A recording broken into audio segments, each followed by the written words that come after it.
भाई और राय स्टार, ये तीनों कहानी की शुरुआत होती है एक सुंदर से गांव से, जहां के लोग हमेशा मुस्कुराते हुए अपनी जिंदगी जीते थे। उसी गांव में रहते थे तीन छोटे छोटे बच्चे, अज्जू भाई, ज्ञान भाई और राय स्टार। ये तीनों एक दूसरे के सबसे अच्छे दोस्त थे। साथ खेलते, साथ घूमते और हर पल एक दूसरे के साथ बिताते। एक दिन तीनों अपनी पुरानी सी बाइक पर गांव में घूम रहे थे। तभी उनकी नजर एक बड़े से बंगले के सामने खड़ी एक चमचमाती कार पर पड़ी। तीनों रुक गए और उनकी आंखों में सपने चमक उठे। अज्जू भाई बोला, जब मैं बड़ा हो जाऊंगा ना तो मेरे पास भी ऐसी ही गाड़ी होगी। ज्ञान भाई हंसते हुए बोला, और मैं एक बड़ा सा बंगला लूंगा। पर राय स्टार चुप था। ज्ञान भाई ने पूछा, तू चुप क्यों है राय, तुझे क्या चाहिए बड़ा होकर? राय स्टार ने मुस्कुराकर कहा, मैं तो बस इतना चाहता हूँ कि जब हम बड़े हो जाएं तो हमारी दोस्ती ऐसे ही बनी रहे। 20 साल बाद अब ज्ञान भाई और राय स्टार एक छोटी सी दुकान चलाते हैं। जिंदगी सादी है लेकिन सुकून वाली। एक दिन एक सुपरकार उनकी दुकान के सामने आकर रुकती है। उसमें से निकलता है अज्जू भाई। ज्ञान भाई चौंक कर बोलता है, अरे अज्जू,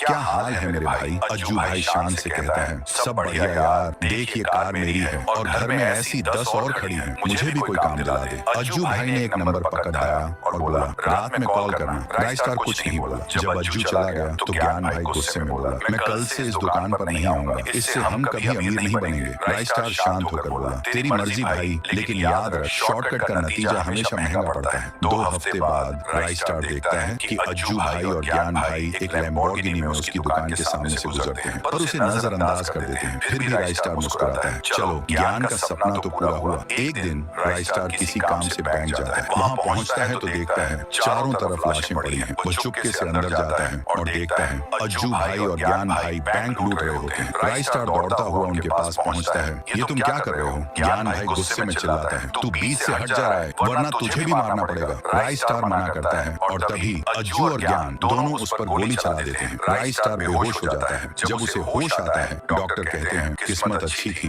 गोली दिल को नहीं लगी। थोड़ी देर बाद अज्जू भाई भागता हुआ आता है, राय भाई, वाइट 444 के गुंडों ने ज्ञान को पकड़ लिया है। बैंक लूट के बाद वो हमें घेर के पैसा छीन लिए। मैं तो भाग गया पर ज्ञान पकड़ा गया। राय स्टार का गुस्सा अब आसमान छू रहा था। अब जो भी हो, ज्ञान को मैं बचा के रहूंगा। वाइट 444 चिल्लाता है, हमारे इलाके में चोरी करेगा तो मरेगा। ज्ञान रोते हुए बोलता है, मार दो मुझे, मैंने अपने ही भाई जैसे दोस्त को मारने की कोशिश की है। तभी एक बड़ा धमाका होता है, धूल के बादल हटते हैं और एंट्री होती है राय स्टार और अज्जू भाई की। जबरदस्त फाइट होती है। राय स्टार और अज्जू भाई मिलकर वाइट 444 और उसके गुंडों का सफाया कर देते हैं। धुंध हटते ही ज्ञान भाई देखते हैं वाइट 444 भाग चुका है। जैसे ही वो पीछे मुड़ते हैं